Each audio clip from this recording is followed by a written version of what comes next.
Aduh, sinuwun. Sinuwun, keparengku kula muncul atur. Piye Jaya anggota napa?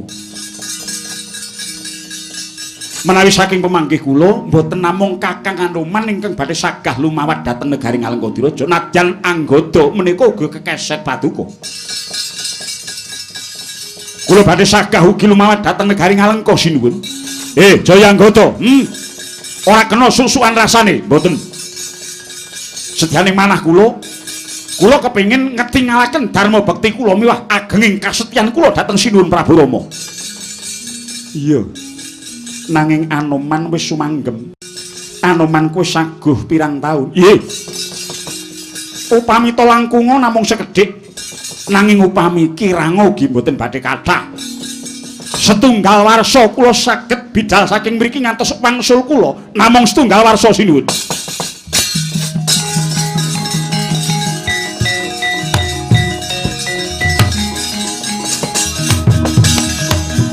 Napa Jaya anggota?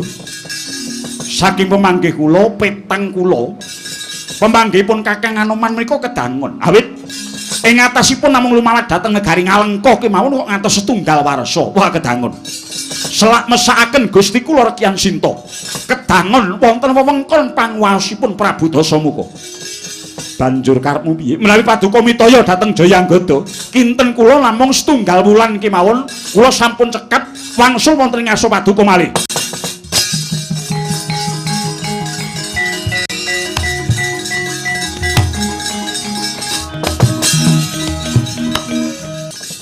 Menawi tedhela mekaten, kinten kula Anoman sagah bidhal wangsul saking ngriki dumugi Ngalengka wangsul ngriki malih kinten kula namung watawis 3 dinten 3 dalu kula sampun dumugi mriki. Wah, apa kowe? Apa kowe? Anggota, Anoman.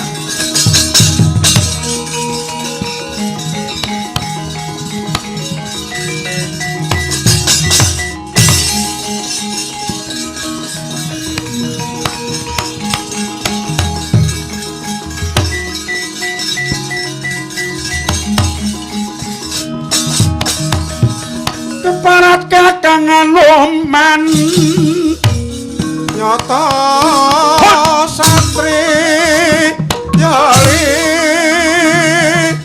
nuwe maju ka para ngarsa satu kaprawiran yakti nata prawiran juret tanding ana kridan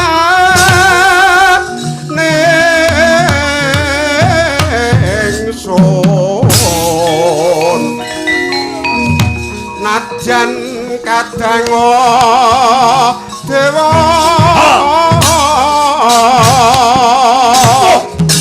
rawurane ngon jati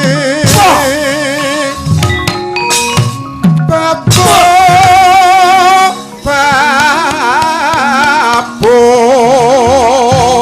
kan wurung tumakeng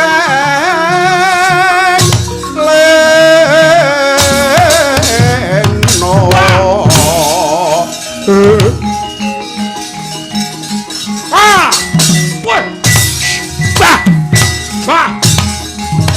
hei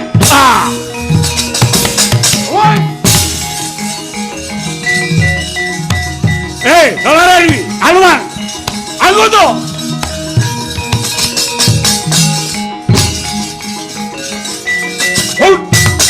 Wah!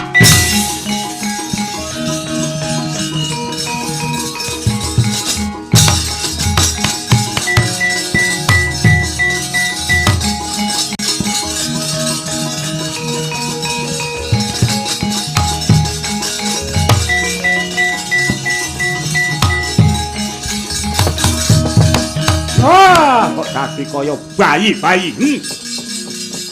Anoman, lho. Kowe lereno. Nggih. Kowe iki ngopo to anggota? Pembirangan mripat manggep apa beset raiku. Ana ngarepe Sinuwun Prabu Rama ucapmu sumalana. Semune Sinuwun Prabu Bathara Rama ku sing dipercaya Kakang Manoman dudu dapurmu. Lanyo-lanyo nonyol-nonyol kok tutup gendul parat. Nggih, nyuwun pangapunten. Ngerti yo? Aku ngerti karepmu kabeh ngetokke pendhok ana ngersane Gustimu Prabu Rama nanging wong kepengin labuh dharma kuwi ora kudu oyok-oyokan sikut-sikutan jegal-jegalan. Makartiya manut dharmamu dhewe-dhewe nyambut gawe yo. Satunda sabilik-bilik anut derajat kelungguhane dhewe-dhewe. Aja kepengin kanggep kabeh ana ngarepe ratu. Ngerti? Inggih. Inggih, kula nyuwun pangapunten. Ngerti yo? Sing jeneng wong drengki kuwi bakal ngrembug awake dhewe. Aja srei menyang kanca. Nggih.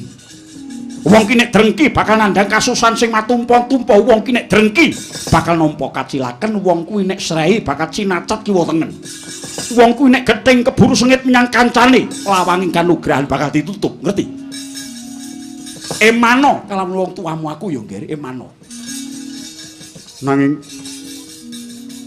serik raos sing manahku lek ngatasipun kula sagah namung 3 wulan lajeng dipun ungkuli malih menapa tumon ing ngatasipun mriki dhateng Alengka kok mung disaguhi 3 dina 3 bengi menika menapa mboten ngilani dada menapa mboten ngina dhateng Jayanggada.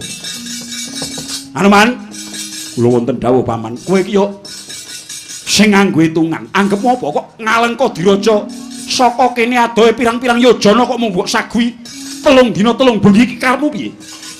Ngelingo Satya ki nek ngucap kudu netes yen to kowe ngucap ana ngareping ratu mongko kowe sak gelemu dhewe. Mengko kowe ra bisa mujuti apa sing dadi sumpah prasetyamu. Padha wae kowe ngorek-orek jenenge pamanmu Sugriwa. Ngerti? Nggih. Wontenipun kula matur sagah mboten kesurung bramaning kakung kebrongot raos kula dhateng Yayi Jayanggada menika mboten nanging nata ling raos kula. Sampun kula peteng bilih sejatosipun menawi kula nglampahi perkawis menika namung 3 dinten 3 dalu. Nanging mengko yen ora kebukten aja takon dosam. Nggih. Kula nyuwun pangestu paman. Apurane dhisik adimu Jayanggada. Kowe tak apura di. Iya, Kakang. Pisan iki aku trima. Ya semoga-moga kowe tekan 3 dina 3 bengi ya, Kang.